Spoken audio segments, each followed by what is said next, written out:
बेटा last class के अंदर मैं रिकॉम्बिनेंट जो है डीएनए टेक्नोलॉजी के बारे में आपको बता रहा था और मैंने आपको वहां पे कौन कौन से टूल्स यूज होंगे उनके बारे में भी बताया था और उसके अंदर कैसे रेस्ट्रिक्शन एंजाइम एक्शन लेता है उसको मैं बता चुका था। किस तरीके से रेस्ट्रिक्शन एंजाइम के नॉमेनक्लेचर होते हैं उनको भी मैं बता चुका था। किस तरीके से हम दो अलग अलग डीएनए को एक साथ लाइगेट करके with the help of enzyme ligase बनाएंगे वो भी मैंने बता दिया था। अब एक छोटी सी चीज थी जो रेस्ट्रिक्शन एंजाइम से रिलेटेड थी कि किस तरीके से रेस्ट्रिक्शन एंजाइम एक्शन लेता है, वो आपके एक बुक में डायग्राम दिया होगा। उस डायग्राम को मैं एक्सप्लेन करके आपके सामने समझा दे रहा हूं। उसके बाद हम लोग एक टेक्निक पढ़ेंगे जिसके बारे में चैप्टर 6 के अंदर पढ़ चुके हैं, दैट इज जेल इलेक्ट्रोफोरेसिस। उसको आज अच्छे से बताया जाएगा। तो देखिए, मैं बात करता हूं किसकी, कि रेस्ट्रिक्शन एंजाइम्स का एक्शन जो होता है, या रेस्ट्रिक्शन एंजाइम को कैटेगराइज करने के बाद हम लोगों ने रेस्ट्रिक्शन एंडोन्यूक्लियस बता दिया था। तो रेस्ट्रिक्शन एंडोन्यूक्लियस किस तरीके से एक्शन लेगा, देखिए यहां पे क्या है कि ये सीक्वेंस को लिख दीजिए आप, GAA-TTC। सिमिलरली GAA-TTC सीक्वेंस को आपने लिख दिया। आप क्या करिए, आप इसे कंसिडर कीजिए कि ये एक जीन ऑफ इंटरेस्ट है या डिजायरेबल डीएनए है। It is gene of interest. मैं यहां ना लिख के इसको मैं साइड में लिख दे रहा हूं, जीन ऑफ इंटरेस्ट।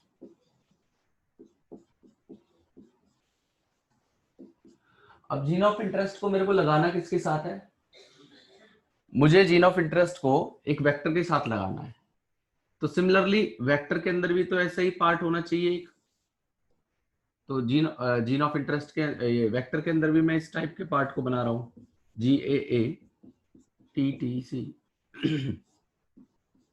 GAA-TTC, ठीक है जी। अब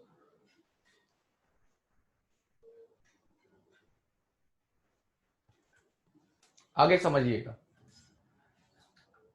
मैं यहां पे रेस्ट्रिक्शन एंजाइम से कट कर दिया जी, और यहां से रेस्ट्रिक्शन एंजाइम से कट कर दिया। यहां भी रेस्ट्रिक्शन एंजाइम ने एक्शन लिया, यहां भी रेस्ट्रिक्शन एंजाइम ने एक्शन लिया। ये है क्या, ये वेक्टर है, इट इज अ वेक्टर। तो जब कट हो जाएगा तो सीक्वेंस कुछ इस तरीके से आपके सामने देखने के लिए मिलेगा। जी यहां अलग हो जाएगा, AATTC ये अलग हो गया, है ना, और यहां पे जी अलग हो गया, AATTC एक साथ हो चुका है। सिमिलरली यहां पे भी ऐसे ही होगा, यहां पे भी आपको सीक्वेंस इस तरीके से कुछ देखने के लिए मिलेगा। जी अलग हो गया, AATTC। अब आप क्या करेंगे, ये जो स्टिकी एंड्स हैं, ये जो स्टिकी एंड्स हैं, इन्हें आप जोड़ने की कोशिश करेंगे। तो आप एक चीज देखिए, अगर अगर इस वाले में पार्ट को हटा दूं यहां से, तो क्या ये वाला पार्ट यहां से फिट हो सकता है, यहां पे ये वाला सीक्वेंस यहां पे फिट हो सकता है, आराम से फिट हो जाएगा, कोई परेशानी नहीं है। ये सीक्वेंस आगे यही था, ये फिट हो जाएगा यहां पे आके। और सिमिलरली अगर मैं इधर ये वाला जो पार्ट है, ये वाला जो पार्ट है, ये वाला, इसको फिट करना चाहूं, तो ये वाला जो पोर्शन है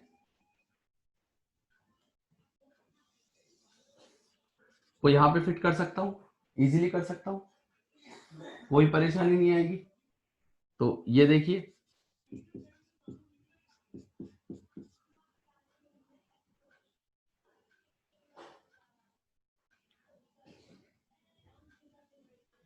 ये देखिए, ये वाला पोर्शन यहाँ नीचे लग गया, तो ये एक बिल्कुल कंप्लीटली फिट पोर्शन बन गया, नहीं बन गया? और हालांकि मैंने इसको उल्टा कर दिया है, यहाँ पे वेक्टर होना चाहिए था तरीके से, क्योंकि वेक्टर के अंदर फिट करते हैं इस चीज को। कैसे किया जाएगा दोबारा समझिएगा, दोबारा समझिएगा। अभी तो मैंने आपको एक आरडीएनए के रेस्पेक्ट में बात करी थी। यहाँ पे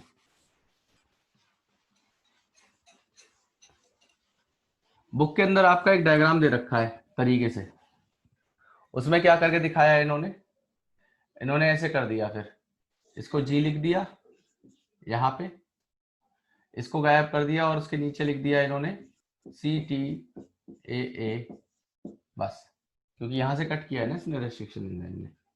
और यहां से इन्होंने क्या कर दिया, ये लिख दिया जी, तो यहां से हट चुका है एक्शन लेके, जी के ऊपर यहां से कट करके इसको जी को साइड निकाल दिया है, तो ये हो गया आपका इस तरीके से कुछ। और ये क्योंकि इतना पोर्शन यहां से कट होके निकल गया, तो अगर मैं इन दोनों को यहाँ पे जोड़ना चाहूं तो बिल्कुल फिट होके बन सकता है, नहीं बन सकता? सीक्वेंस वही बन जाएगा जो हम बनाना चाहते हैं। तो देखिए, यहाँ तो रेस्ट्रिक्शन एंजाइम ने कट किया था पहले, यहाँ पे लाइगेज की हेल्प की लेंगे हम लोग, और यहाँ पे कुछ इस तरीके से GAA-TTC और GAA-TTC, ये सीक्वेंस आपको देखने के लिए मिलेगा, कुछ ऐसा सीक्वेंस आपको देखने के लिए मिलेगा। और ये बन गया हमारा क्या, recombinant DNA. This is what, a recombinant DNA. अब आप लोग के दिमाग में क्वेश्चन ये आ रहा होगा कि सर सीक्वेंस तो वही रहा, इसमें रिकॉम्बिनेशन कहाँ हुआ? बोला ये तो यहाँ पे भी था, यहाँ पे भी था, कोई नई चीज थोड़ी हुई है यहाँ पे, यहाँ तो वही रहा जो पहले था।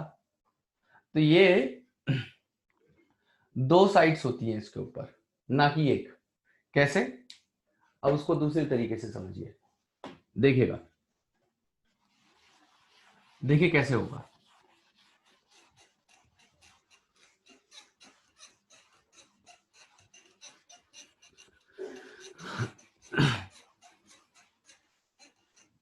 देखिए भाई, देखिए, ये एक जीन ऑफ इंटरेस्ट है, जीन ऑफ इंटरेस्ट है, ये बड़ी बना रहा हूं थोड़ी। तो यहां पे क्या होगा, GAA-TTC, ये रेस्ट्रिक्शन साइट एक बना रहा हूं, ठीक है, और एक इधर बना दे रहा हूं रेस्ट्रिक्शन साइट को।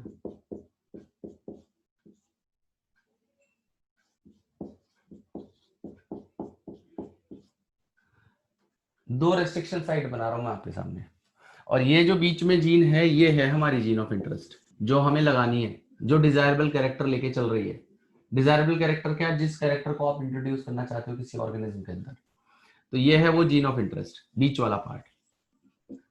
और उसके दोनों एंड पे क्या है हमारे, ये आपके पैलिंड्रोमिक सीक्वेंस या रिकॉग्निशन सीक्वेंस, जिसको रिकॉग्नाइज करके रेस्ट्रिक्शन एंजाइम इसके ऊपर एक्शन लेगा।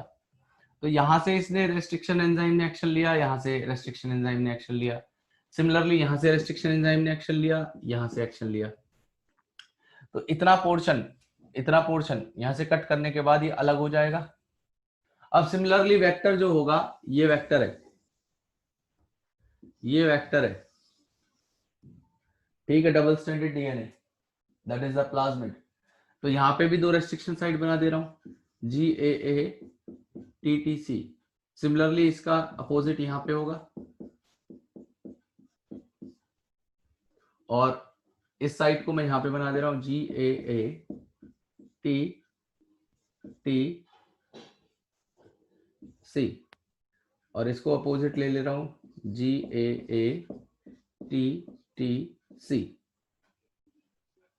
ये इस तरीके से होगा आपका। तो यहां भी रेस्ट्रिक्शन एंजाइम एक्शन लेगा, ये यहां से कट कर दिया, इसको यहां से कट कर दिया, यहां से कट कर दिया, और इसको यहां से कट कर दिया। जी से पहले एक्शन लेगा वो। तो इतना पोर्शन जो ये जो कट करके निकाल दिया ये बाहर हो जाएगा, इतना जो पोर्शन है ये बाहर हो जाएगा, यहां से जी से कट हो जाएगा, ये यहां से अलग हो गया, ये यहां से अलग हो गया, इतना पोर्शन, दिस वन,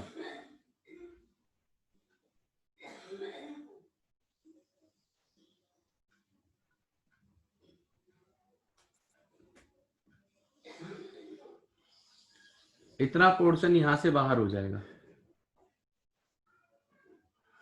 तो क्या मैं यहां पे इतने पोर्शन को फिट कर सकता हूं? आराम से नहीं कर सकता।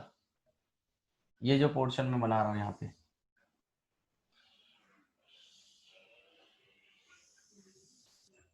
ये पोर्शन इतना उठा के अगर मैं यहां पे डालना चाहूं तो इजीली ये पोर्शन इसमें फिट हो जाएगा, क्योंकि दोनों वही साइड से कटे हैं जिस साइड से यहां कट हुए थे। तो हमारी जो जीन ऑफ इंटरेस्ट है वो यहां आ जाएगी और ये सीक्वेंस पूरा का पूरा यहां पे फिट हो जाएगा।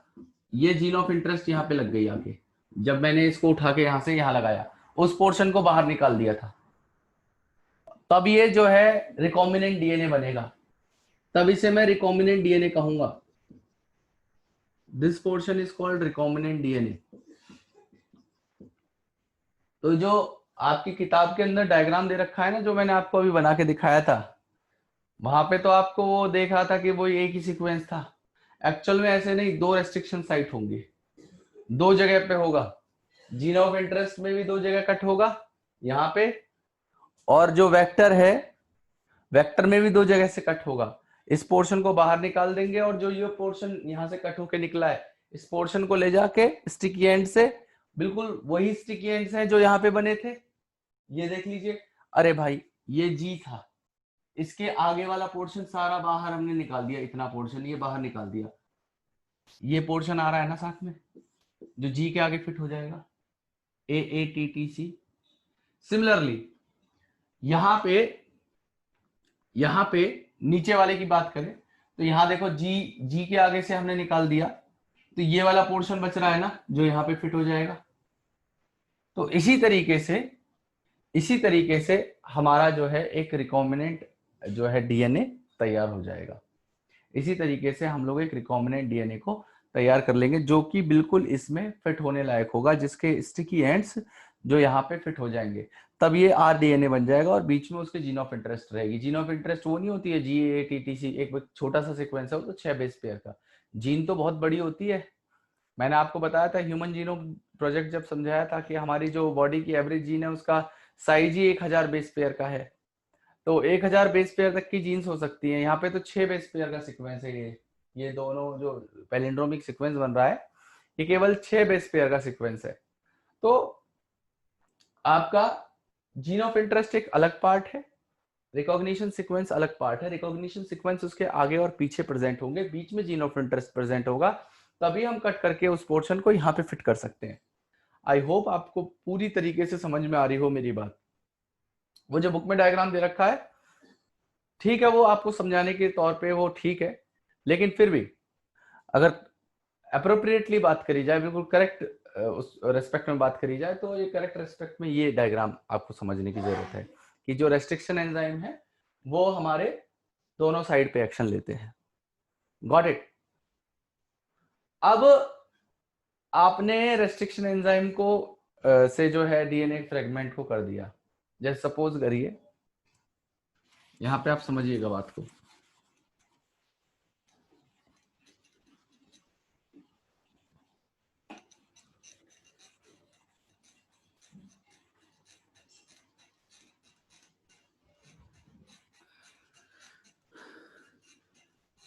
देखिए आपने, ये एक बहुत बड़ा डीएनए का फ्रेगमेंट है, ये डिजायरेबल डीएनए।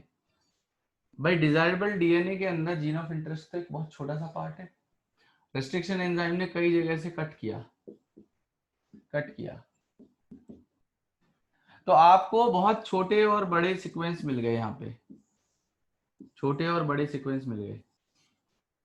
और ड्यूरिंग द स्टडी आपने ये जाना था कि आपका जो जीन है, फॉर एग्जांपल, वो आपकी 400 किलो बेस पेयर की थी, केबी की सीक्वेंस था जो आपको चाहिए था, 400 केबी का सीक्वेंस था जो आपकी जीन ऑफ इंटरेस्ट थी। लेकिन यहाँ पे आपके 500 केबी के भी सीक्वेंस है किलो बेस पेयर के, यहाँ पे 800 के भी हैं, यहाँ पे आपके 300 के भी हैं, यहाँ पे 200 के भी हैं, यहाँ पे आपके 600 के भी हैं। तो हर तरीके के सीक्वेंस यहाँ पे जब रेस्ट्रिक्शन एंजाइम कट करेगा यहाँ पे बन जाएंगे। तो आप कैसे पता करेंगे, क्या देख के पता कर लेंगे कि हाँ ये मेरी जीन ऑफ इंटरेस्ट है, इसी को मेरे को आगे रिकॉम्बिनेंट डीएनए में लगाना है। आपको जब रिकॉम्बिनेंट एंजाइम जो डीएनए बनाना पड़ेगा उसके लिए ये सीक्वेंस चाहिए। आपने रेस्ट्रिक्शन एंजाइम को डाला, रेस्ट्रिक्शन एंजाइम ने कट भी कर दिया, ये अलग अलग फ्रेगमेंट में आ गए। तो कैसे आप पहचानेंगे कि हमारा सीक्वेंस यही है, आपको यही चाहिए था? तो आप एक टेक्निक करेंगे इन सारे फ्रेगमेंट से इस फ्रेगमेंट को अलग करने के लिए, जिसे कहते हैं हम लोग जेल इलेक्ट्रोफोरेसिस। ठीक है, तो जेल इलेक्ट्रोफोरेसिस कैसे करा जाएगा इस डीएनए को अलग करने के लिए? इसी को डीएनए को आगे लेके आप क्या करेंगे कि वेक्टर के साथ कट करके इसको इसके अंदर फिट कर देंगे और ये आरडीएनए बना देंगे। ठीक है, तो अब इसको कैसे निकाला जाएगा, कैसे इसको इतने सारे डीएनए से अलग किया जाएगा, ये अलग अलग फ्रेगमेंट जो है, तो यहाँ पे कैसे साइज के बेसिस पे इनका सेपरेशन किया जाएगा वो देख लेते हैं। अब कुछ टेक्निक के बारे में मैं आपको इस जो मैं बताने वाला हूँ ये लास्ट क्लास में बता चुका हूँ। लास्ट क्लास मतलब जो चैप्टर 6 पढ़ाया था वहां पे मैं इस चीज को पढ़ा चुका हूँ, तो मैं बता देता हूँ फिर भी। इस टेक्निक को कहते हैं हम लोग जेल इलेक्ट्रोफोरेसिस।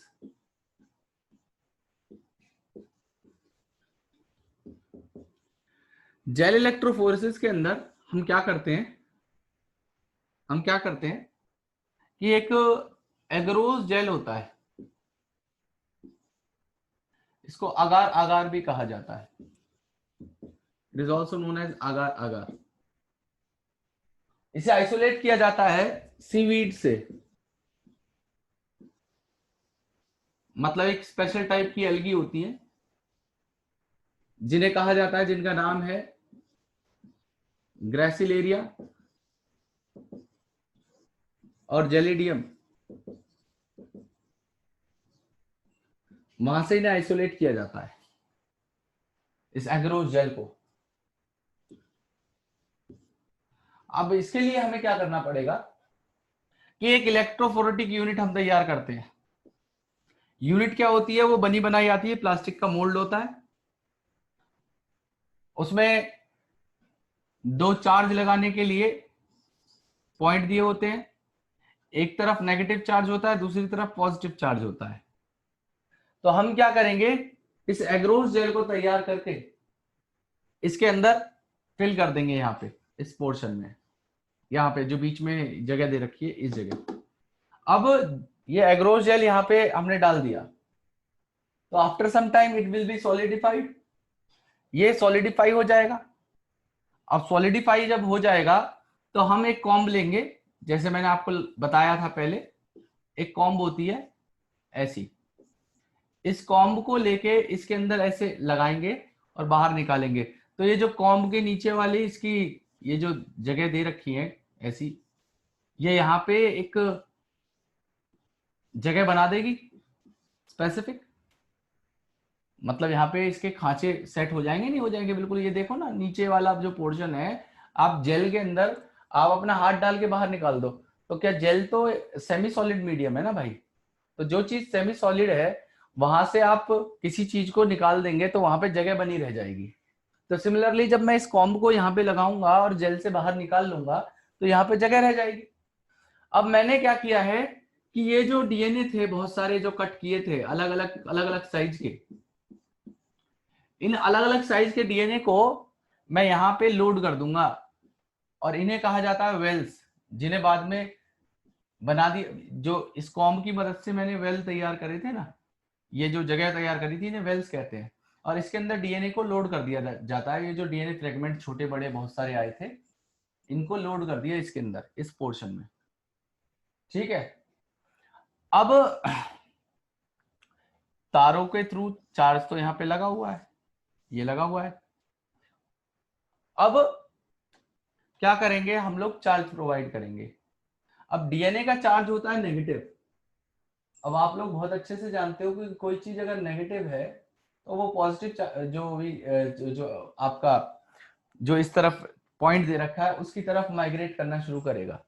तो डीएनए का चार्ज है क्या, डीएनए इज नेगेटिवली चार्ज्ड।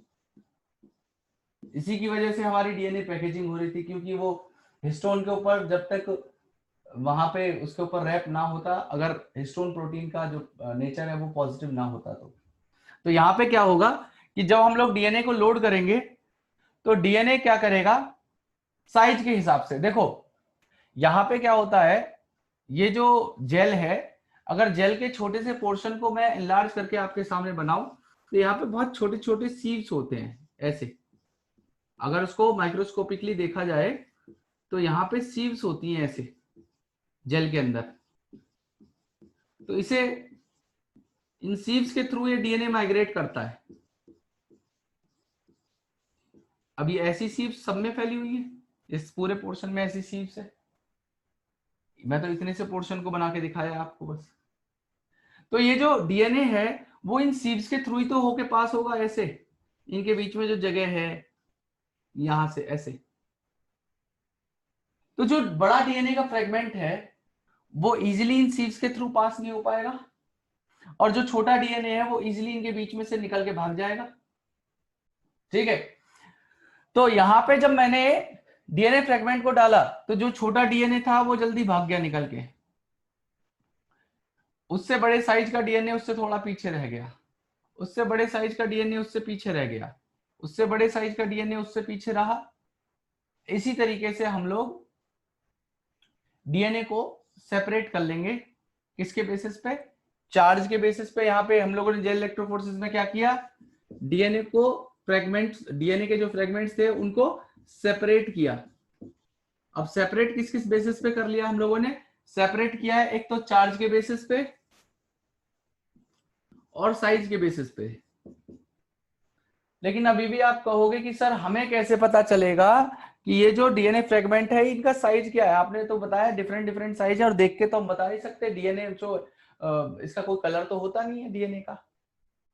तो हम साथ में क्या करते हैं, इसके यहां साइड में हम क्या करते हैं, एक लेडर डीएनए भी डालते हैं। हालांकि इसका विवरण क्लास इसमें किताब में नहीं दिया हुआ, लेकिन मैं बता देता हूं आपको। लेडर डीएनए भी डालते हैं। ये लेडर लगाने का मतलब क्या होता है, ladder will act as a marker. मतलब लेडर के ऊपर यहाँ पे साइज लगे होते हैं कि ये वाला डीएनए जो है 100 केबी का है, इससे ऊपर 200 का है, इससे ऊपर 300 का है, यहाँ 400 का है, यहाँ 500 का है, ऐसे ही आप ऊपर बनाते चले जाएंगे। तो एक देखिए, या 100, 200, 300, 400, 500, 600, 700, 800। आपको आपको क्या पता था कि आपकी जीन ऑफ इंटरेस्ट कितने की है, आपको ये पता है, आपने स्टडीज की है उसके ऊपर, इस रिकॉम्बिनेंट डीएनए को बनाने से पहले, कि आपकी जो जीन ऑफ इंटरेस्ट है वो 400 किलो बेस पेयर की है। तो आप देखेंगे लेडर के हिसाब से कि आपका कौन सा, ये 400 है, इसके सामने कौन सा आ रहा है, तो ये आपकी जीन ऑफ इंटरेस्ट है, ये आपकी जीन ऑफ इंटरेस्ट है। ठीक है जी, तो ये आपने जेल इलेक्ट्रोफोरेसिस के थ्रू आपको जो जीन ऑफ इंटरेस्ट है वो आपने पता कर ली। लेकिन पर्पस अभी भी सॉल्व नहीं हुआ। इसमें इन बैंड्स को अगर आप विजुअलाइज करवाना चाहते हो, इन बैंड्स को अगर आप विजुअलाइज कराना चाहते हो तो आपको एक चीज और करनी पड़ेगी भाई, आपको एक चीज और करनी पड़ेगी। यहाँ पे एक जो है हमारा केमिकल कंपाउंड है जिसे कहते हैं ethidium bromide, ethidium bromide, short में कहते हैं उसे ETBr। ये जो इथिडियम ब्रोमाइड होता है, इसको जब मैं यहाँ पे डाल दूंगा तो इसकी वजह से क्या होगा, ये एक इंटरकैलेटिंग एजेंट के तौर पे काम करता है। वो इनके साथ हाइब्रिडाइज कर जाएगा, इन डीएनए के साथ यहाँ पे हाइब्रिडाइज कर जाएगा इन सारे बैंड्स के साथ। तो जब भी मैं इस जेल को देखना चाहूंगा अल्ट्रावायलेट लाइट के अंडर, तो ETBr की वजह से ये जो डीएनए है मुझे फ्लोरेसेंट इफेक्ट देंगे, फ्लोरेसेंट इफेक्ट देंगे, मतलब ये ऑरेंज कलर के ग्लो करेंगे जब भी मैं इथिडियम ब्रोमाइड को यहाँ पे, मतलब जब भी नहीं, मतलब डाल के रखेंगे, यहाँ पे डालते हैं एक्चुअल में। और जब इसको यूवी लाइट के अंडर में इस जेल को ना, ये जेल क्या होता है, ये तो मोल्ड बताया था मैंने आपको, इस मोल्ड से ना निकाल लिया जाता है, जेल ऐसे निकल जाता है उसको, मतलब थोड़ा सा आपको थोड़ा सा फर्मली करना पड़ेगा, नहीं तो जेल टूट जाता है। जेल को यहाँ से हम निकाल लेते हैं और जेल को निकाल के एक यूवी स्पेक्ट्रोफोटोमीटर नाम की एक मशीन होती है। स्पेक्ट्रोफोटोमीटर में मतलब एक समझ लीजिए आप, एक प्ले मतलब मशीन है, नीचे से लाइट आ रही है, ऊपर आप जेल को रखेंगे तो आपके जो ये बैंड है ना, नॉर्मली आपको आईज से नहीं दिखाई देंगे, लेकिन जब भी आप यूवी लाइट के अंडर में देखेंगे उसको तो वो वहां पे फ्लोरेसेंट इफेक्ट देता हुआ नजर आएगा बिकॉज ऑफ इथिडियम ब्रोमाइड। तो यहाँ पे देखिए आपने क्या किया, डीएनए को सेपरेट कर लिया, डीएनए को सेपरेट कर लिया मतलब आपने साइज के हिसाब से इंटरेस्ट आपको चाहिए थी निकाल ली। किस बेसिस पे किया, सीविंग इफेक्ट की वजह से, इसकी वजह से किया गया इसको, एक तो चार्ज की वजह से किया गया। बेटा बोलिएगा नहीं, बोलेंगे तो आपको समझ में नहीं आएगा, कोई बात है आप वहां लिख के बता दीजिए मुझे।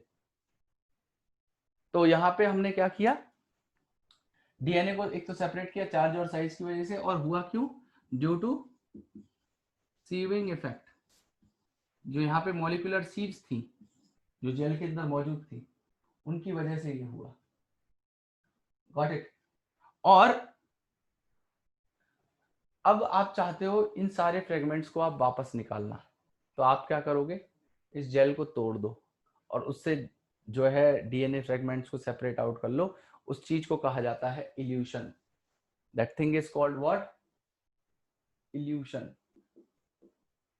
ये होता है जेल इलेक्ट्रोफोरेसिस। आई होप आपको चीजें समझ में आई हो। मैं दोबारा एक बार फिर से रिकैप दे देता हूँ चीजों का कि कैसे कैसे क्या चीज होगी। हम लोग जेल इलेक्ट्रोफोरेसिस करेंगे, डीएनए के जो हमारे पास छोटे और बड़े फ्रेगमेंट्स आए उनको सेपरेट करना चाहते हैं। अब सेपरेट करने के लिए हमारे पास कई तरीके हैं, या तो सेपरेट कर रहे हैं हम चार्ज के बेसिस पे या साइज के बेसिस पे, तो चार्ज भी लगाएंगे और साइज तो अपने आप हो ही जाएगा। और यहाँ पे क्या किया हम लोगों ने, एग्रोस जेल को यूज किया। एग्रोस जेल हम लोगों ने कहाँ से आइसोलेट किया उसका सोर्स मैं बता चुका हूँ। अब हमने एग्रोस जेल को यहाँ पे डाल दिया, इसको सॉलिडिफाई करने के लिए छोड़ दिया, सॉलिडिफाई हो गया विद इन 30 मिनट्स। उसके बाद मैंने क्या किया, कॉम्ब लिया और यहाँ पे एक वेल्स को बना लिया, ये वेल्स। और फिर जब मैंने रेस्ट्रिक्शन एंजाइम से जो डीएनए फ्रेगमेंट्स थे उन्हें कट किया था, उन डीएनए फ्रेगमेंट्स को मैंने यहाँ पे इन वेल्स के अंदर लोड कर दिया। लोड करने के बाद मैंने यहाँ पे चार्ज दिया, तो DNA being negative charge it will start migrating toward the positive charge, वो इस तरफ आना शुरू हो जाएगा। जब डीएनए इस तरफ माइग्रेट होना शुरू होगा तो ड्यू टू सीविंग इफेक्ट जो छोटे डीएनए फ्रेगमेंट है वो इजीली जल्दी निकल के भाग जाएंगे, बड़े फ्रेगमेंट्स हमारे पीछे रह जाएंगे। अब पता कैसे चलेगा, तो उसके लिए मैंने एक लैडर डीएनए साइड में यूज किया। लैडर को यूज करने का मतलब ये था कि मेरे को पता चल जाएगा कि हाँ मेरा जो फ्रेगमेंट है ये वाला, यही मेरी जीन ऑफ इंटरेस्ट है जो 400 kb की मुझे चाहिए थी। बिकॉज लैडर के ऊपर हमारे साइज पता हमें मतलब पहले से पता रहते हैं उस चीज के बारे में कि लैडर के हिसाब से हम लोग इसको कर सकते हैं। अगर 300 का चाहिए तो 300 के सामने देख लीजिए, 600 का चाहिए 600 का ये रहा, 700 का चाहिए ये वाला फ्रेगमेंट है, 800 का चाहिए, 800 का तो नहीं है ये, 700 और 800 के बीच में तो 750 का होगा ये वाला ऊपर वाला फ्रेगमेंट। तो इसी तरीके से हम यहाँ पे अलग अलग फ्रेगमेंट्स को डिटरमाइन कर लेंगे। अब हम इन्हें विजुअलाइज करवाना चाहते हैं। विजुअलाइज कराने के लिए क्या करेंगे, इथिडियम ब्रोमाइड को डाल देंगे। इथिडियम ब्रोमाइड को डालने के बाद इथिडियम ब्रोमाइड इनके साथ डीएनए फ्रेगमेंट के साथ जो है इंटरकैलेट कर जाती है, और जब मैं यूवी लाइट के अंडर में देखूंगा तो ये डीएनए फ्रेगमेंट जो है हमारे फ्लोरोसेंट इफेक्ट देंगे, मतलब ऑरेंज कलर देंगे, ठीक है। और अगर मैं डीएनए को तोड़ के, इस जेल को तोड़ के इन डीएनए को बाहर निकालना चाहता हूं, सेपरेट करना चाहता हूं, तो उस चीज को क्या कहा जाता है? इल्यूशन कहा जाता है। दैट इज कॉल्ड इल्यूशन, ठीक है। This is what the gel electrophoresis is, ठीक है। ये जेल इलेक्ट्रोफोरेसिस थी जो मैंने आपके सामने एक्सप्लेन कर दी। तो अब एक तो वो वाला पार्ट थोड़ा सा हमारा बचा हुआ है जो लिखने वाला, उसे कंप्लीट करते हैं, जेल इलेक्ट्रोफोरेसिस तक लिखना कंप्लीट करते हैं। उसके बाद आज थोड़े बहुत जो है क्वेश्चंस देख लेते हैं कि क्वेश्चंस क्या होंगे, हमारे क्वेश्चंस कैसे सॉल्व किए जाएंगे इसके शुरुआत वाले पार्ट के। तो अभी इसमें टाइम रह गया है तो थोड़ा बहुत लिखना चालू करिए। और लास्ट क्लास में मैंने, मेरे हिसाब से मैंने आपको यहां तक बता दिया था, जो रेस्ट्रिक्शन एंजाइम के टाइप थे उनके बारे में बताया था। तो आप इसमें लिख लीजिए, नेक्स्ट पॉइंट आपको रेस्ट्रिक्शन एंजाइम के बारे में लिखना है। लिखिए, restriction enzyme belong to a class of enzyme, restriction enzymes belong to a class of enzymes called nucleases, called nucleases.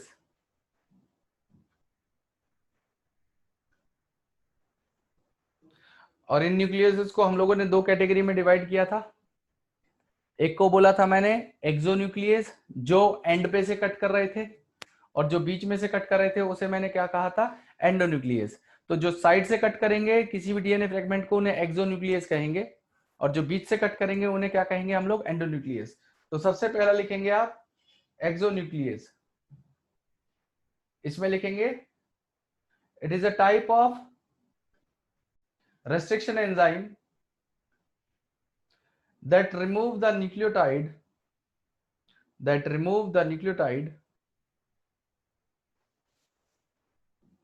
from either 5 prime, or 3 prime end of DNA molecule, 5 prime और 3 prime end of DNA molecule, ठीक है। तो हम जब भी 5 prime और 3 prime and की तरफ से काटेंगे दोनों साइड से, तो उसे एक्सोन्यूक्लियस कहा जाता है। अब लिख लीजिए एंडोन्यूक्लियस के बारे में कि एंडोन्यूक्लियस कहां से एक्शन लेगा। लिखिए इसके बारे में, एंडोन्यूक्लियस के बारे में लिखिए, it is a type of restriction enzyme, it is a type of restriction enzyme that make a cut within, that make cut within the DNA, within the DNA at a specific site, at a specific site. This enzymes act as, this enzyme acts as an important tool, an important tool in genetic engineering, in genetic engineering. Next point, it is commonly used to make, it is commonly used to make a cut. हाँ जी, तो कहां तक लिख लिया था आप लोगों ने? यहां पे बोल रहा था मैं कि हाँ, it is commonly use to make a cut in the sequence, in the sequence to obtain DNA fragments, to obtain DNA fragments with sticky ends, with sticky ends. तो जो डीएनए कट होता है तो क्या हो जाता है? हमारे स्टिकी एंड्स बन जाते हैं। तो किस तरीके से होंगे स्टिकी एंड्स, वो डायग्राम के थ्रू आप समझने की कोशिश करिएगा। जो स्टिकी एंड्स हैं वो किस तरीके से होंगे, 1 सेकंड में मैं आपको बता दे रहा हूँ। आप स्क्रीन में शेयर कर रहा हूँ, तो स्क्रीन को देखिएगा और आपको समझने की कोशिश करिएगा किस तरीके से स्टिकी एंड्स हमारे बनेंगे। देखिए यहाँ पे आपको बहुत सारे मल्टीपल जो है डायग्राम्स देखने के लिए मिल रहे हैं। ये देखिए,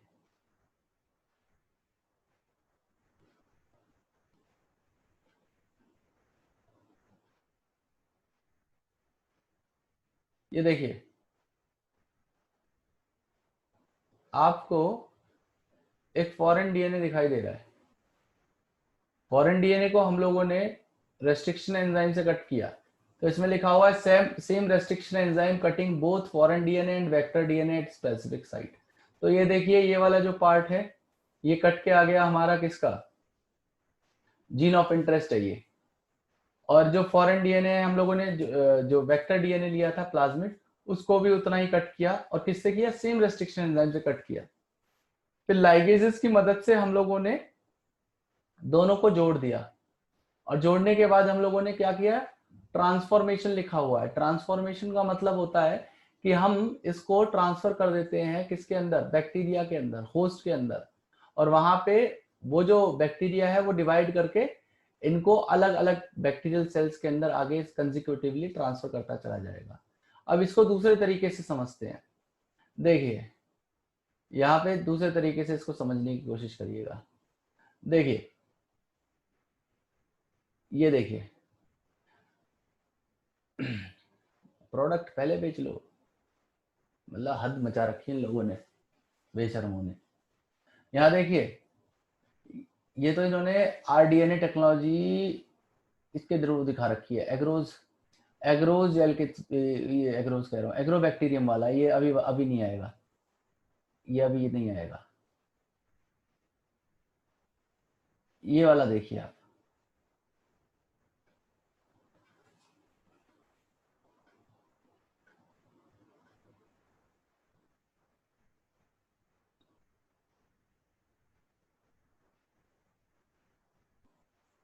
यहाँ समझने की कोशिश करिए।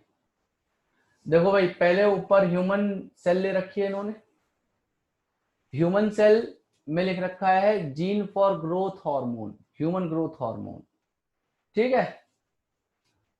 इधर इन्होंने बैक्टीरिया से निकाला नीचे एक प्लाज्मिड को, ठीक है। इसको भी इकोर 1 से कट किया, इसको भी इकोर 1 से कट किया, दोनों को इकोर 1 से कट कर दिया।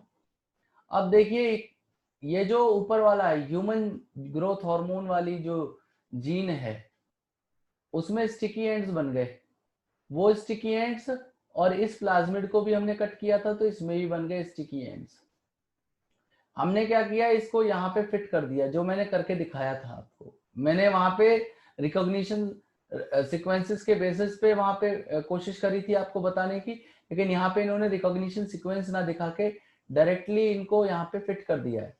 देखिए ये जो थोड़ा सा पर्पलिश कलर है, ये पर्पल नहीं कह सकते आप, इसे मैरून कलर कह सकते हो। और नीचे जो ब्लू कलर का दे रखी है ये आपका प्लाज्मिड है। आप देखिए इन दोनों को कंबाइन कर दिया, और ये जो कंबाइन होके ये जो मैरून कलर है और ब्लू कलर का जो डीएनए बना, किस बेसिस पे बना, हमारे दोनों में ही स्टिकी एंड्स आए थे। और ये स्टिकी एंड किसके बेसिस पे है, रेस्ट्रिक्शन एंडोन्यूक्लियस या रेस्ट्रिक्शन एंजाइम जो गया था इकोर 1। देखिए दोनों को ही हमने इकोर 1 और इकोर 1 से कट करने की कोशिश की है, और यहाँ पे एक रिकॉम्बिनेंट डीएनए आपका बन के आ गया। अब इस रिकॉम्बिनेंट डीएनए को मैंने क्या किया, देखिए बैक्टीरियल सेल के अंदर डाल दिया। अब बैक्टीरियल सेल क्या करेगी, डिवाइड करेगी और इसकी मल्टीपल कॉपीज तैयार करेगी। तो इस तरीके से कुछ जो है रिकॉम्बिनेंट डीएनए तैयार किए जाते हैं with the help of restriction enzyme. और जो डायग्राम आपकी बुक के अंदर दिया हुआ है वो भी देख लीजिए। देखिए आपकी बुक के अंदर डायग्राम ये वाला दे रखा है, this diagram is given in your book, तो ये भी देख लीजिए।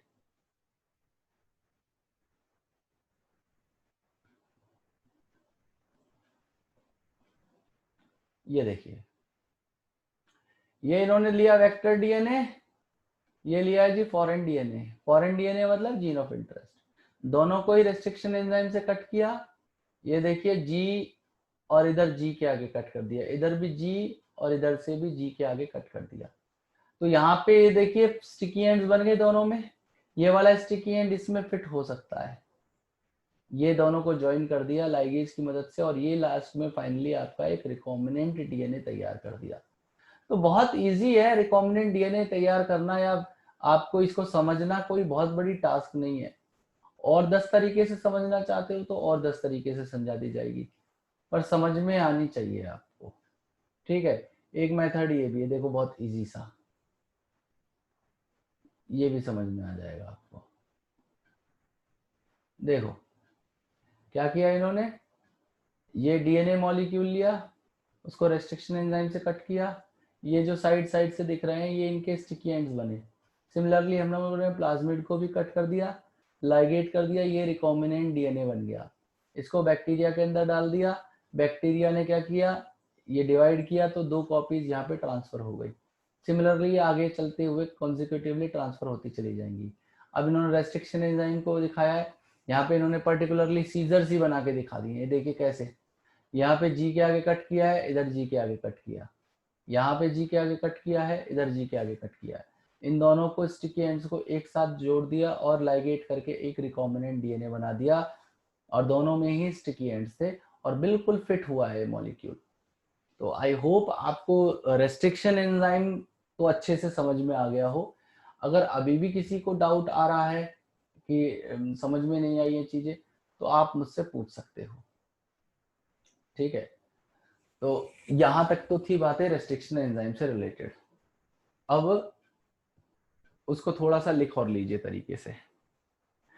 तो मैंने जहां तक बताया मैं उसके आगे और कंटिन्यू कर देता हूं।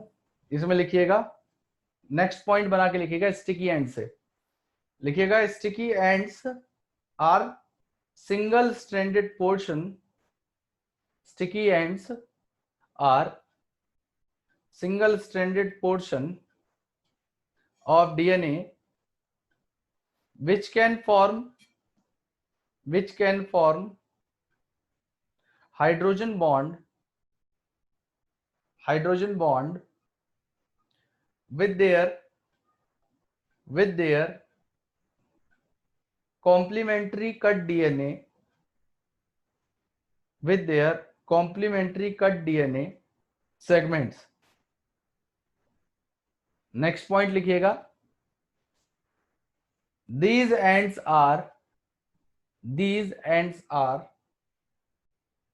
later joined by enzyme ligase। These ends are later joined by enzyme ligase। तो लाइगेज क्या है, ये ग्लू का काम करता है। तो इसमें लिख लीजिएगा, नेक्स्ट पॉइंट लिखिएगा लाइगेज के बारे में, हेडिंग डालिएगा लाइगेज, लिखिएगा ligase are enzymes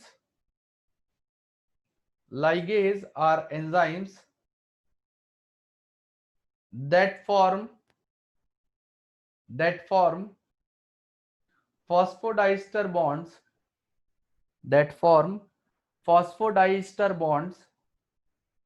between adjacent DNA मत लिखिएगा, adjacent nucleotide and covalently links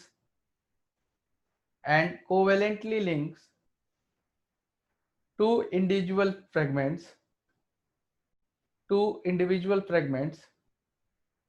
of double-stranded DNA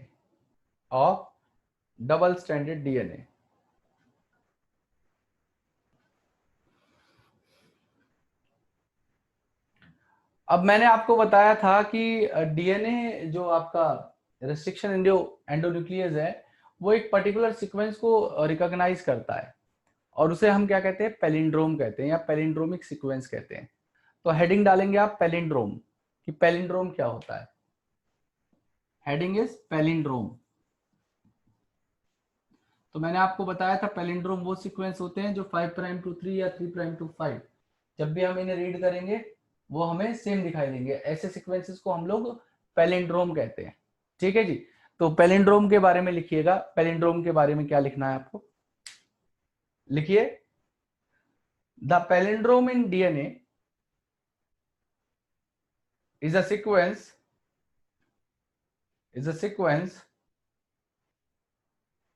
of base pairs that reads the same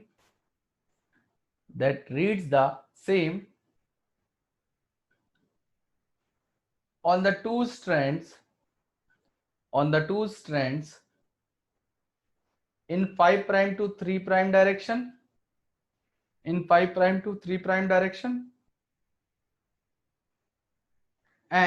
in 3 prime to 5 prime direction,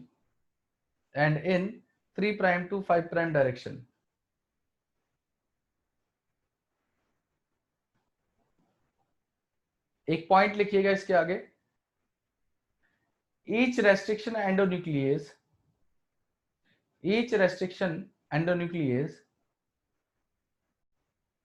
recognizes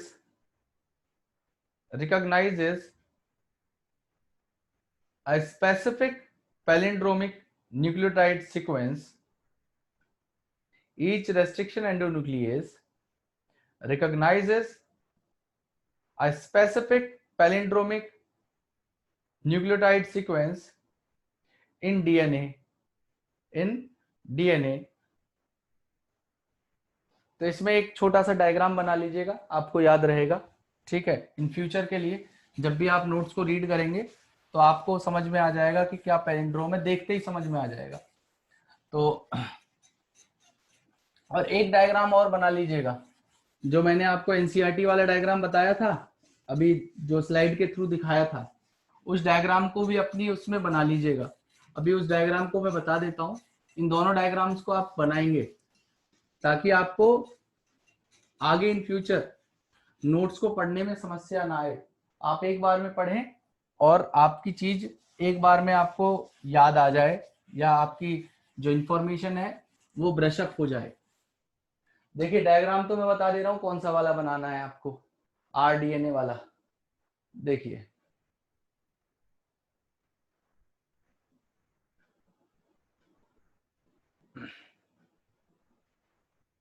ये वाला डायग्राम आपको बुक से बनाना है देख के, ठीक है। आपको स्क्रीन पे दिख रहा होगा, इस डायग्राम को आप बुक में कॉपी के अंदर अपने जहां भी नोट्स बना रहे हैं बुक से बना लेंगे। एनसीईआरटी में एक डायग्राम गिवन है, ठीक है जी।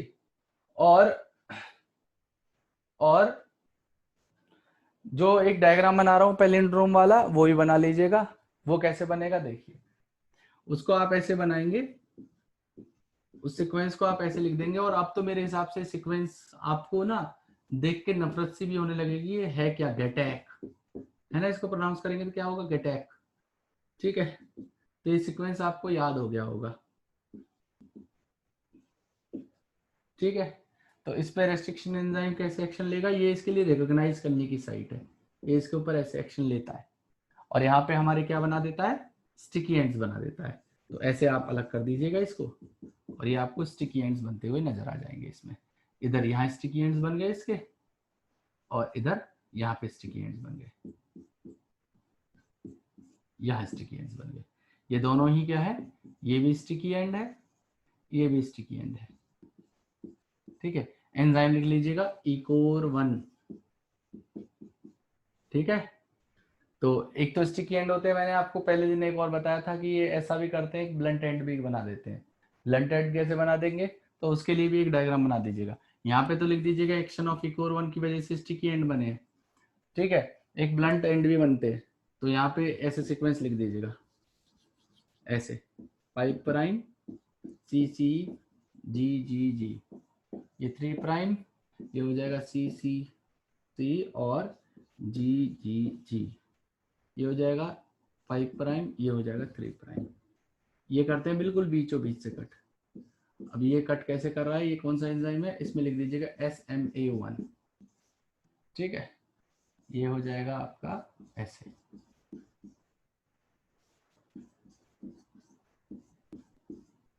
ये हो जाएगा यहाँ पे कौन सा, ये दोनों बीच में आए, इन्हें कहेंगे हम लोग क्या, blunt end. It is known as blunt end. ठीक है भाई, तो ये ब्लंट एंड बना दीजिएगा।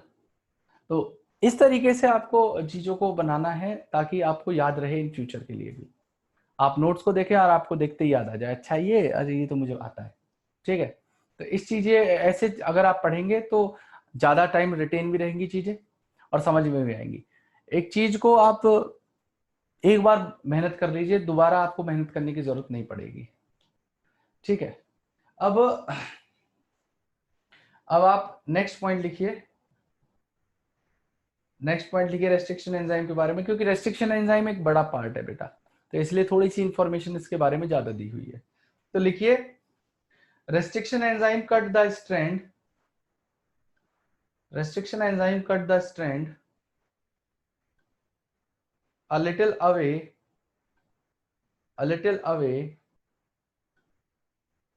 from the center of palindromic site. Little away from the center of palindromic site, but between the same two bases.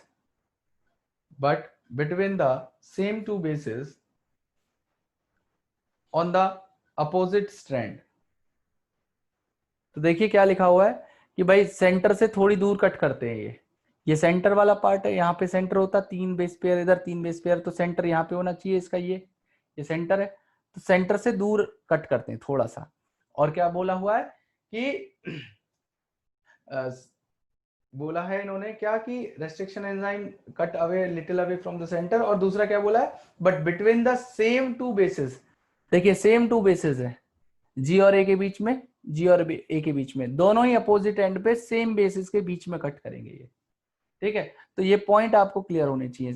ठीक है, सेंटर से दूर और दोनों जो आपके एंड्स हैं उनके सिमिलर जो न्यूक्लियोटाइड बेसिस है वो सेम रहेंगे। यहां पे भी देखो जी और ए के बीच में कट मारा है, यहां पे भी जी और ए के बीच में कट मारा है।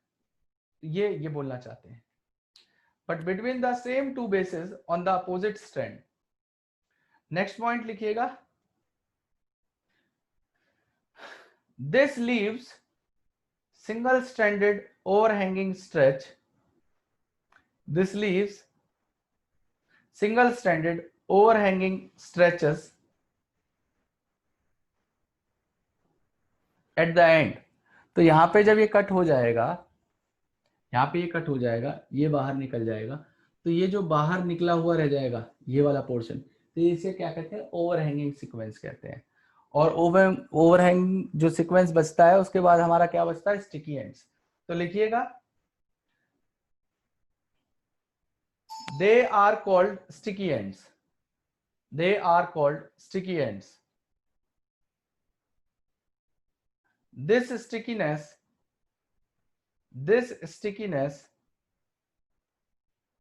facilitate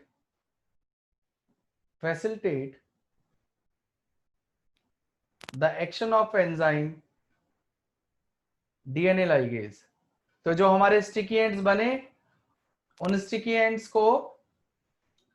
एंड्स की जो स्टिकीनेस थी वो क्या करती है, एंजाइम लाइगेज को मदद करेगी जोड़ने में। अगर ये स्टिकी एंड नहीं बनते तो शायद हमारे एंजाइम लाइगेज इनके ऊपर एक्शन ना ले पाते। तो नेक्स्ट पॉइंट लिखिएगा आप किसके बारे में, लाइगेज के बारे में ही लिख लीजिएगा कि when foreign DNA and host DNA, when foreign DNA and the host DNA are cut by the same restriction enzyme,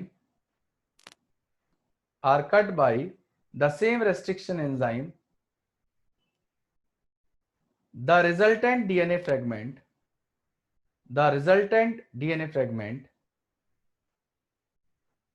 have the same kind of sticky ends,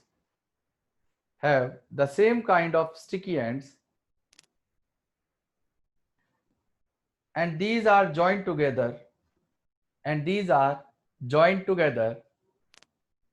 by DNA ligases.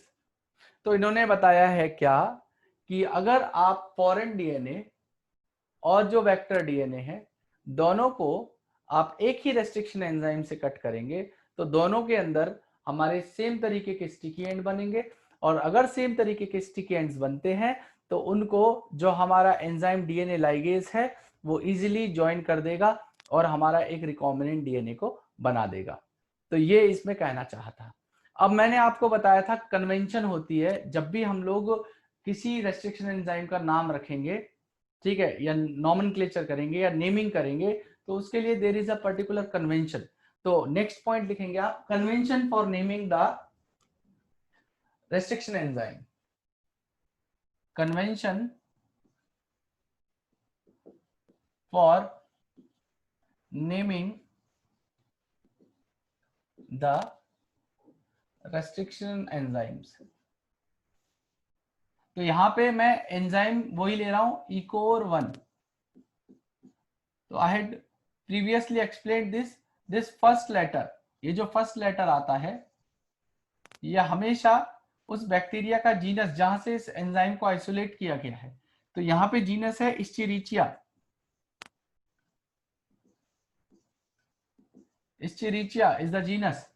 Second और third letter जो है, second and third letter ये आएगा bacteria का जो species है। तो यहाँ पे सीओ मतलब कोलाई, आर ये जो फोर्थ वर्ड आ रहा है या फोर्थ लेटर आ रहा है यहाँ पे, तो ये होती है बैक्टीरियल स्ट्रेन जिस स्ट्रेन से आइसोलेट किया गया है। तो स्ट्रेन होती है RY13 यहाँ पे, तो इससे ये आर टर्म ले लिया गया है। और ये जो लास्ट लेटर लिखा हुआ है ये होता है order of discovery, order of discovery मतलब इकोलाई से सबसे पहला जो एंजाइम निकाला गया था वो यही है इकोर 1। ठीक है जी, तो इसे शॉर्ट में लिख लीजिएगा।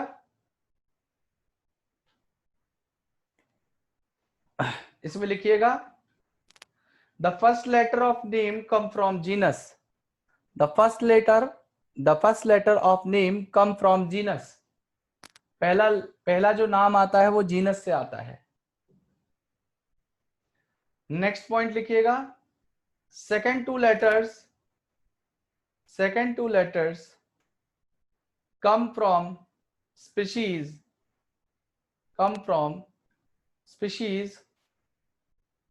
of the prokaryotic cell from which the enzyme isolated। Next लिखिएगा the fourth letter is in capital form, ये देखिए कैपिटल में लिखा हुआ है R, is in capital form derived from the strain of microbe। तो यहाँ पे जो स्ट्रेन है माइक्रोब की वो है RY13, तो ये स्ट्रेन है R from the strain of microbe। And last लिख लीजिएगा ये जो 1 लिखा हुआ है रोमन लेटर, तो लिख लीजिएगा the last Roman letter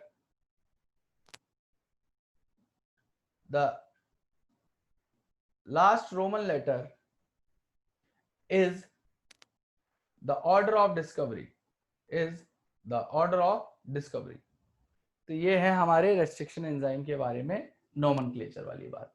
अब जो जेल इलेक्ट्रोफोर्सेस आपको मैंने समझाया था उसको सीक्वेंस वाइज लिख देंगे आप कि जेल इलेक्ट्रोफोर्सेस क्या होता है, किस तरीके से किया जाएगा, क्या क्या उसके अंदर पॉइंट्स होंगे। तो हेडिंग डालिए आप जेल इलेक्ट्रोफोरेसिस, हेडिंग डालिए जेल इलेक्ट्रोफोरेसिस और फर्स्ट पॉइंट आप लिखिएगा जेल इलेक्ट्रोफोरेसिस के अंदर।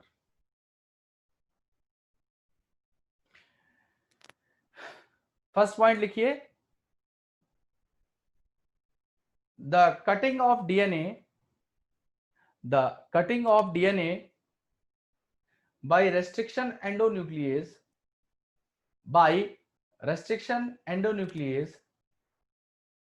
results in the fragments of DNA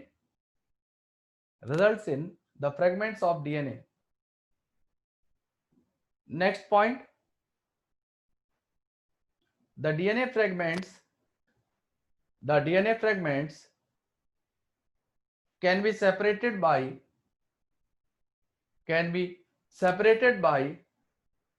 a technique called gel electrophoresis. The DNA fragments can be separated by a technique called gel electrophoresis.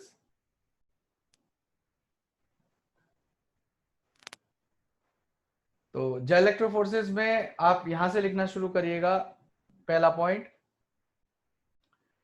लिखिएगा, DNA fragments are negatively charged. DNA fragments are negatively charged, so they can be separated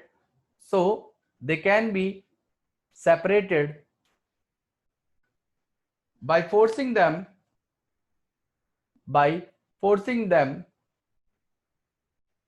to move towards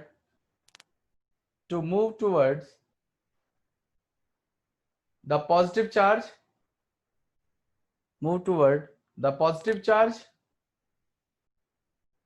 under an electric field through a medium।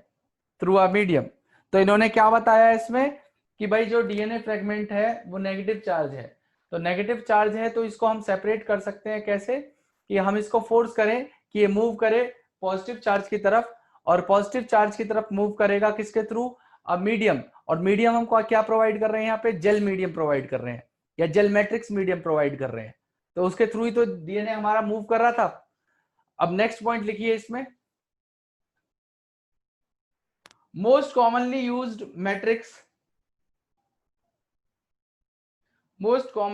Matrix is agarose।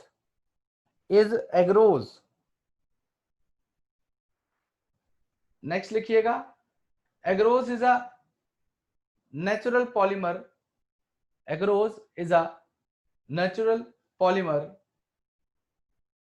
extracted from seaweeds। तो ये natural polymer है, इसे हम क्या करते हैं, seaweed से extract करते हैं। अब कौन सा सीवीड है वो, तो लिख लीजिएगा एल्गी, इसमें एल्गी, और इनके नाम भी लिख लीजिएगा, ये आगे इन फ्यूचर कभी नीट वीट में पूछे जा सकते हैं। इसके नाम लिख लीजिएगा, जिन्होंने नहीं लिखे थे पहले, ग्रेसिलेरिया और जेलिडियम, ये दोनों एग्जाम्पल्स हैं सीवीड्स के या एल्गी के, जिनसे हम इस एगरोज को आइसोलेट करेंगे। Got it. अब अगला पॉइंट लिखिए, the DNA fragment separate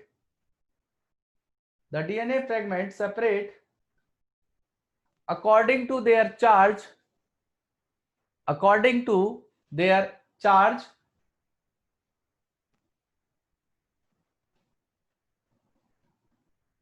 and size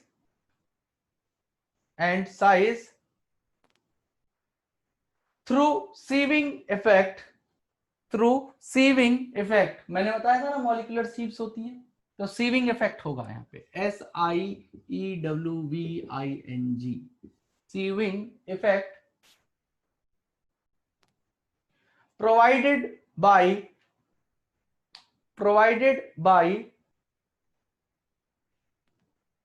the agarose gel,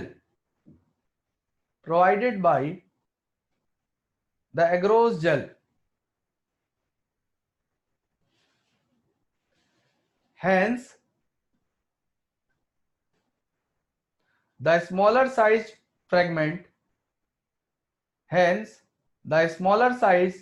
fragment move farther। तो जो छोटा फ्रेगमेंट है वो दूर निकल जाएगा नीचे की तरफ। देखो कैसे, मैंने बताया था ना आपको,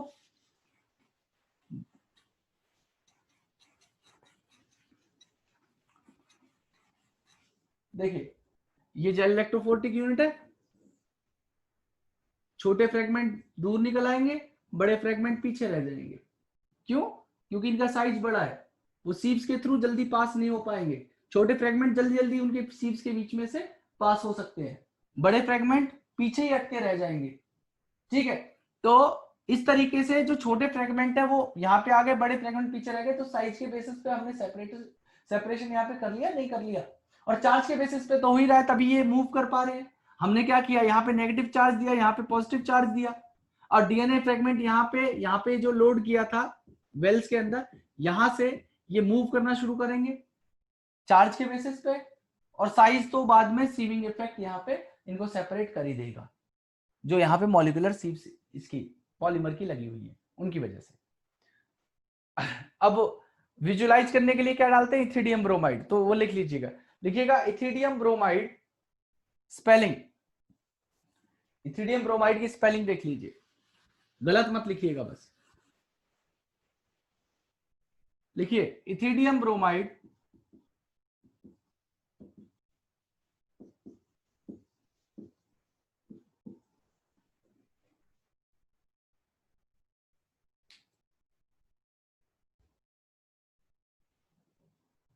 लिखिए, इसमें ethidium bromide is used as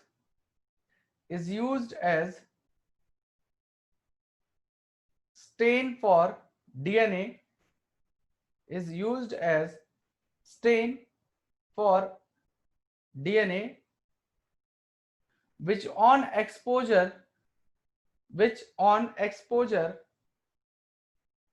to DNA which on exposure to UV light,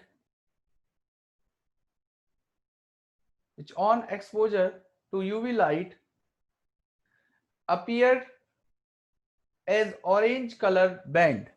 तो हम लोग क्या कर रहे हैं यहाँ पे कि जैसे ही इथिडियम ब्रोमाइड को डालेंगे तो इथिडियम ब्रोमाइड यहाँ पे क्या करेगा, उन डीएनए के साथ स्टेन का काम करेगा, और जब भी हम यूवी लाइट के अंडर उसे देखेंगे तो वो जो हमारे डीएनए के बैंड्स थे वो हमें ऑरेंज कलर के दिखाई देने लग जाएंगे। ठीक है, तो इसकी वजह से यहाँ पे फ्लोरेसेंट इफेक्ट आता है, वो यूवी लाइट के अंदर थोड़ा सा ग्लो करके दिखाई देगा हमें। आगे बात समझ में।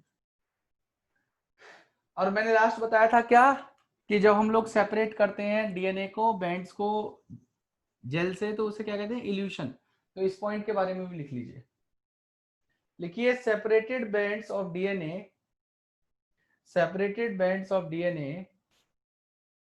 are cut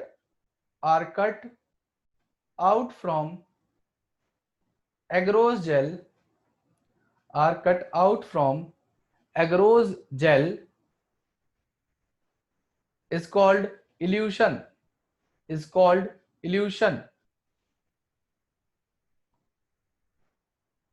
अब ये जो हमारे जो बैंड्स आ गए, जो हमें पता चल गया कि हमारा ये जीन ऑफ इंटरेस्ट है, अब हम उसको क्या कर सकते हैं, रिकॉम्बिनेंट डीएनए बनाने में यूज कर सकते हैं। तो लास्ट पॉइंट और लिख लीजिएगा इसके बारे में कि these DNA fragments are used in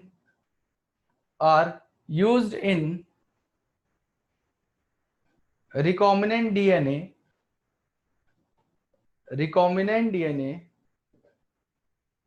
by joining them with cloning vector, तो हमारा जो फाइनली डीएनए हमें जीन ऑफ इंटरेस्ट मिल गया, हम उसको क्लोनिंग वेक्टर के साथ जोड़ेंगे, और इसके बाद आगे क्या करेंगे वो आप बहुत अच्छे से जानते हो कि हम होस्ट के अंदर उसे इंसर्ट करते हैं। अब क्लोनिंग वेक्टर्स की बात करी जाएगी। क्लोनिंग वेक्टर्स ऐसा नहीं है कि इकलौता प्लाज्मिड ही है जो क्लोनिंग वेक्टर के तौर पे यूज हो सकता है, हमारे बैक्टीरियोफेज भी यूज हो सकते हैं। बहुत छोटा सा इंट्रोडक्शन दूंगा इसके बारे में क्योंकि समय इतना बाकी रहा नहीं है, तो हल्का फुल्का बताऊंगा क्लोनिंग वेक्टर के बारे में कि इन्हें क्लोनिंग वेक्टर ही क्यों कह रहे हैं। सबसे पहला तो क्लोनिंग वेक्टर का मतलब समझ लीजिए क्या है। मैं इसको हालांकि बता चुका हूं पहले, लेकिन मैं दोबारा बता दे रहा हूं। मैं 10 बार बता रहा हूं, लेकिन अगर एक बार पूछूंगा तो मुझे बता देना, नहीं बताया तो फिर देख लेना। मैं तो 15 बार रिपीट करके मुझसे पूछ लो, मेरे अंदर बहुत पेशेंस है, लेकिन अगर मैंने आपसे पूछा और आपने मुझे जवाब नहीं दिया तो फिर बिल्कुल अच्छा नहीं होगा आप लोग के लिए। और कॉपी नोट्स वोट्स क्या कर रहे हो क्या नहीं कर रहे हो, एक दिन मैं सोच रहा हूँ कि एक दिन ना कोचिंग में रख लेता हूँ दिन, उस दिन अपने नोट्स वोट्स, नहीं तो अपने एक काम करो भाई, जो नोट्स तैयार कर रहे हो ना, लिख रहे हो, जो लिखवाता हूँ मैं, उन्हें मेरे को आप एक आध चैप्टर की मैं बोलूंगा मेरे को पीडीएफ बना के भेज देना। मैं ये तो देखूं कि तुम सच्ची में लिखते हो कि नहीं लिखते हो, मतलब मैं यहाँ पे रिपीट कर रहा हूँ या फिर मैं बोल रहा हूँ, आप नहीं लिख रहे हो, इग्नोर कर रहे हो, तो मुझे थोड़ी पता है इस चीज का, ये तो सच्चाई तो तुम्हारा मन जानता है, तुम्हारा राम जानता है तुम क्या कर रहे हो। तो एक काम करना, मुझे एक आध चैप्टर की ना जो तुमने बनाई हो पीडीएफ, हालांकि बननी तो हर चैप्टर की चाहिए क्योंकि लिखवा तो मैं हर चैप्टर से रहा हूँ, तो वो मुझे एक बार भेज दीजिएगा ताकि मैं देख पाऊँ कि हाँ आप काम कर रहे हो या नहीं कर रहे हो। नहीं तो मैं कोचिंग में बुला लूंगा, पेरेंट्स के साथ आ जाना, तो उस दिन मैं आपकी कॉपी भी चेक कर लूंगा साथ में, अपनी नोट्स की कॉपी लेके आ जाना साथ में, ठीक है, जरूरी है ये। और तुम देख लेना कभी ना कभी तो कोचिंग खुलेगी और मैं पुरानी जो नोट्स वाली आपने लिखे हुए हैं मैं जरूर मांग लूंगा मैं आपसे, और आपने नहीं दिखाई तो देख लेना, आपके लिए बिल्कुल भी अच्छा नहीं होगा वो। देखिए क्लोनिंग वेक्टर हम इसलिए कहते हैं कि हम लोगों ने क्या किया, ये डीएनए फ्रेगमेंट था, इसको रेस्ट्रिक्शन एंजाइम से कट किया, इधर वेक्टर था, इसको रेस्ट्रिक्शन एंजाइम से कट किया, इसको यहाँ पे लाइगेज की मदद से लाइगेट करा, फिर हमारा एक रेस्ट्रिक्शन ये रिकॉम्बिनेंट डीएनए आरडीएनए बन गया। ये आरडीएनए को हम लोगों ने क्या किया, एक होस्ट के अंदर डाला, इस होस्ट के अंदर क्या होगा, ये जो आरडीएनए था ये अपनी कॉपीज क्रिएट करेगा, तो जब ये कॉपी क्रिएट करेगा तो इसने क्या किया, अपने जैसा एक और आरडीएनए तैयार कर लिया। फिर जब बैक्टीरिया डिवाइड करेगा तो ये दोनों आरडीएनए सेपरेट सेपरेट हो जाएंगे, अलग अलग, ये हो गए सेपरेट। फिर ये भी यहाँ पे आके डिवीजन करेगा, ये एक और आरडीएनए बन गया, ये भी आरडीएनए बन गया, फिर ये बैक्टीरिया डिवाइड करेगा। सिमिलरली बैक्टीरियाज हमारे पॉपुलेशन में बाइंडर फिशन करते करते डिवाइड करते करते बढ़ते चले जाएंगे और आरडीएनए का नंबर भी बढ़ता हुआ चला जाएगा।